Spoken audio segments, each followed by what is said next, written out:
kasih Vita. Saya lagi, selamat pagi Bung. Selamat menikmati pagi. Jarang-jarang kayak kamu dipaksa pagi-pagi begini ya. Seru malah. Ketika mengundang dirimu aku merasa santai saja. Oh, kita tidak tahu berbeda terlalu banyak, lupa kalau ada winter. Tapi kebetulan Surabaya sore ini sangat gloomy, mendung dan tidak jelas. Tadi pagi sempat hujan sepertinya. Cuman orang bilang kan mendung tidak berarti hujan. Mendung berarti akan hujan. Oke, terima kasih kawan-kawan. Saya tidak akan banyak bicara di sini karena saya memberikan pengantar saja ke apa yang akan didiskusikan oleh Mas Aki mengenai bagaimana kita mengeksplorasi kota kreatif kita dari mulai sisi strategi, praktek dan realisasinya. Sejak awal sejak awal 2000-an definisi atau terminologi kota kreatif itu sangat ramai didengungkan, sangat ramai dibicarakan di mana-mana, termasuk ketika munculnya konsepsi ekonomi kreatif di Indonesia awal pemerintahan Jokowi atau mungkin sebelumnya juga sudah sempat mulai, tapi direalisasikan secara detail dengan mendirikan Badan Ekonomi Kreatif yang mencoba memusatkan pemasukan atau devisa negara dari sektor ekonomi kreatif dan industri kreatif. Kota kreatif juga menjadi salah satu targetan dari para, kalau kita bicara politik, target para kandidat kepala daerah di mana-mana menargetkan kota mereka sendiri sebagai kota kreatif. Salah satu targetnya adalah ketika kalau mereka menjabat, maka mereka akan membuat kota mereka sebagai kota kreatif. Sehingga makin lama saya merasa jargon kota kreatif ini sama seperti jargon kota religius, jargon kota bersih, jargon kota sejuk yang berhenti hanya pada sebuah konsepsi tapi tidak bisa pernah terrealisasi menjadi sebuah praktek-praktek yang bisa dirasakan secara real oleh masyarakat. Saya akan share screen mencoba memberikan semacam beberapa pengantar yang terkait dengan apa yang disampaikan oleh Mas Aki nantinya. Saya mulai dengan kritik. Ketika industri kreatif muncul, maka yang membuat dia untuk tetap berjalan kritik terhadap industri kreatif, seperti halnya dengan kota kreatif. Beberapa kota sudah declare, Bandung, kemudian Surabaya, Jakarta, dan beberapa kota, kalau tidak salah ada 10 kota kreatif yang dicanangkan oleh Bappekraf dan Badan Ekonomi Kreatif juga. Namun kalau saya tidak salah ingat, tidak banyak dari mereka yang masuk ke dalam jaringan City Creative Network yang berada di bawah UNESCO. Oke, terlepas dari itu, apapun klaim-klaim yang ada pada setiap kota, seringkali di Indonesia, saya ambil contoh kasus di Indonesia, ketika sebuah kota mendeklarasi sebagai kota kreatif, pada akhirnya saya merujuk bahwa ternyata apa yang mereka deklarasikan itu tidak lebih dari jargon yang justru memunculkan kondisi yang saya kritik sebagai kota kreatif yang tidak kreatif. Kita mulai dari definisi awal saja, singkat saja. Kota kreatif adalah kota yang menciptakan lingkungan yang mendukung orang untuk memikirkan, merencanakan, dan bertindak. Artinya, kalau kita bicara definisi dari Charles Landry ini adalah kota kreatif itu lebih kepada sebuah ekosistem. Jadi sebuah sistem yang mendukung orang-orang yang ada di dalamnya untuk bisa berbuat kreatif. Mempergunakan imajinasi mereka, melihat kondisi kota mereka, mengevaluasi, mempelajari, kemudian mencari jalan keluar untuk mengubah permasalahan di kota itu menjadi sebuah solusi atau sebuah strategi yang bisa dimanfaatkan secara menyeluruh oleh orang-orang yang ada di kota itu ataupun oleh orang-orang lain yang datang ke kota itu yang kita sebut sebagai wisatawan atau pengunjung nanti.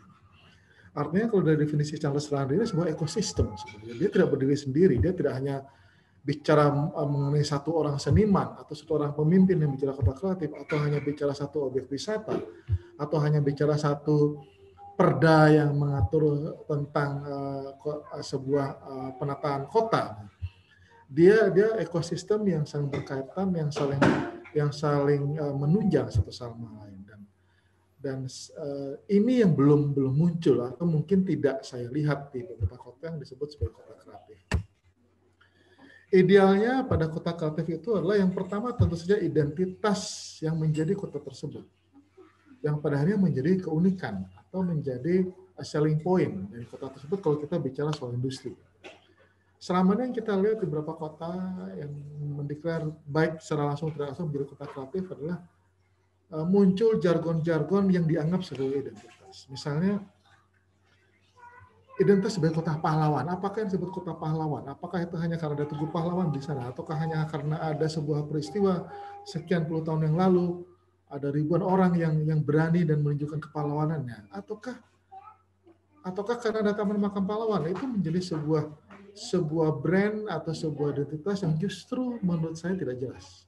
Atau sebuah kota misalnya memunculkan patung besar bergambar udang dan menunjukkan oke, saya kota udang atau saya kota pengolahan hasil laut. Itu nama kota mereka. Tapi apakah identitas itu yang muncul? Itu masih menjadi sebuah pertanyaan besar dan patut didiskusikan. Termasuk kota kita di Surabaya ini. Apakah dengan memunculkan identitas kota pahlawan itu apa keunikan yang dimunculkan di sana? Apakah Tugu Pahlawan? Apakah Taman Makam Pahlawan? Ataukah peristiwa kepahlawanan atau perobekan bendera atau apa? Nama yang dimunculkan, jargon yang dimunculkan seringkali tidak merefer kepada identitas yang ingin dibangun. Sehingga keunikannya pun menjadi seolah-olah tidak jelas. Jadi keunikan yang tidak jelas itu bukan unik. Atau justru ketidakjelasan adalah sebuah keunikan. Saya tidak tahu. Mungkin kita bisa diskusikan nanti. Karena justru ketika kita bicara keunikan, maka kita bicara sebuah dalam konsep marketing kita bicara top of mind, kita akan bicara sebuah branding, kita akan bicara bagaimana kita melihat sebuah kota atau sebuah identitas yang membedakan dengan identitas kota lain. Yang kedua, identitas dan keunikan itu tentu saja harus mengkapitalisasi semua kekuatan lokal.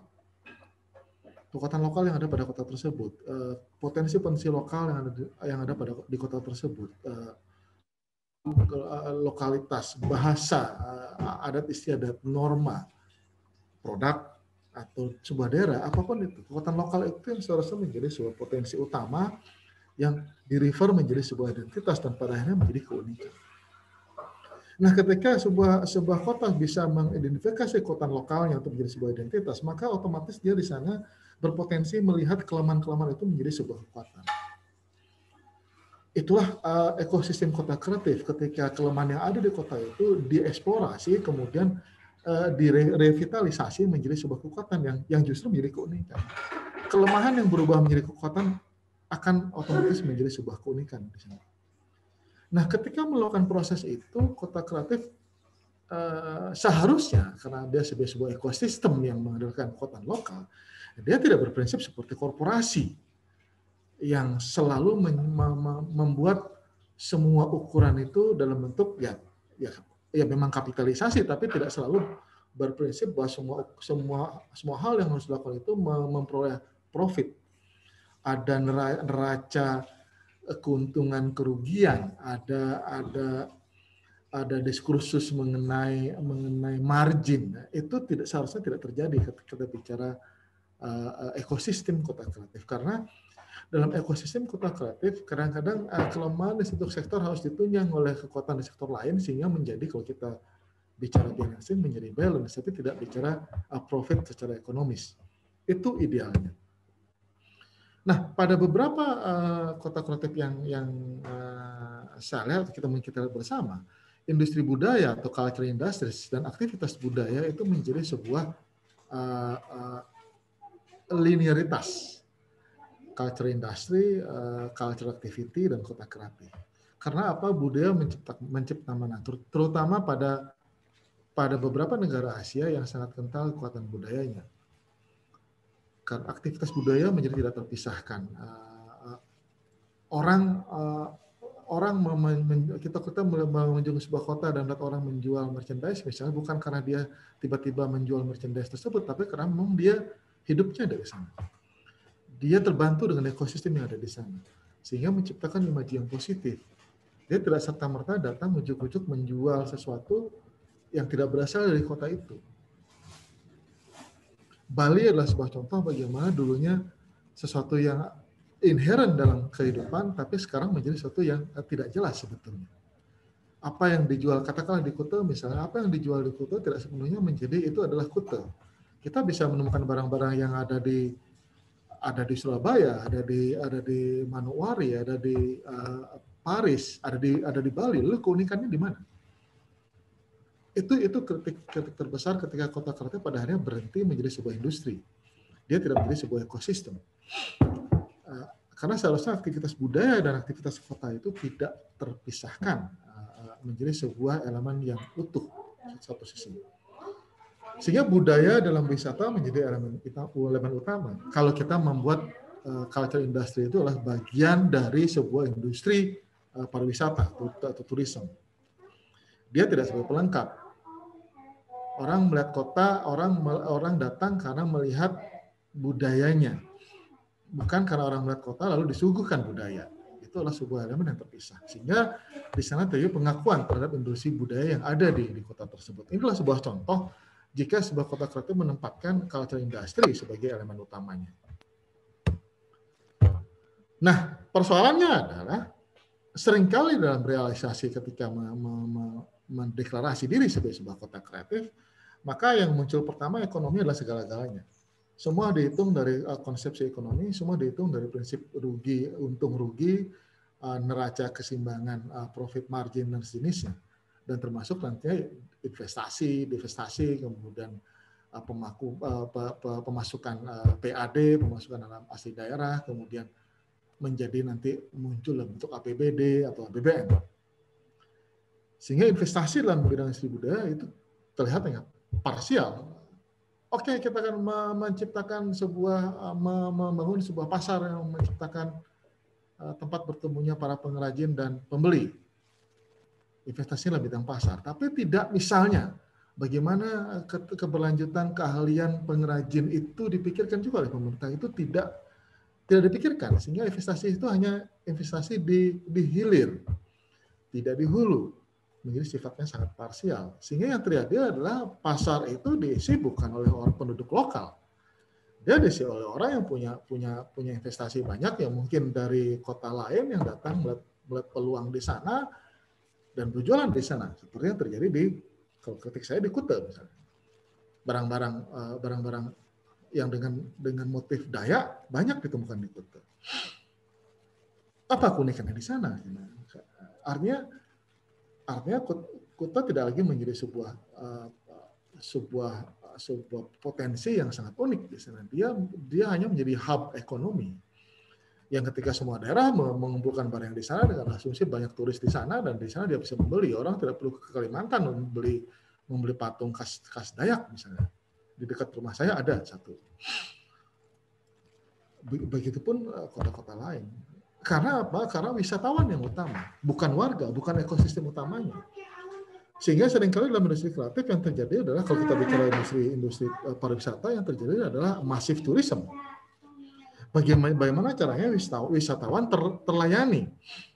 Untuk menarik wisatawan, maka kita memintakan apa kebutuhan wisatawan dan kita sediakan segala-galanya di sana. Oh, pasti akan membutuhkan losmen atau hotel. Buatlah losmen sebanyak-banyaknya, kamar sebanyak-banyaknya. Sehingga asumsinya adalah kalau wisatawan datang dia tidak meributkan soal kamar. Padahal saya ingat betul kalau misalnya di sebuah daerah, ya mungkin Mas Haki juga pernah tinggal di kota yang sama. Kalau kita berkunjung ke daerah tujuan wisata di Perth Bayan Satan misalnya, itu dari awal kita harus memesan hotel karena jumlah hotelnya terbatas. Kalau tidak, kita harus siap-siap untuk apa? Kemah atau camping atau karavan, dan itu disediakan juga. Artinya pengalaman atau menjadi bagian dari ekosistem itu dirasakan juga oleh wisatawan. Sementara tidak bagi kita. Dengan kita mengutamakan wisatawan yang utama. Oke, sebenarnya datang. Dan itu yang terjadi di Bali saat ini. Masif tourism di awalnya ketika menjadi sebuah strategi utama, menunjukkan kegagalannya sekarang ketika pandemik. Maka Bali menjadi sebuah kota yang kosong.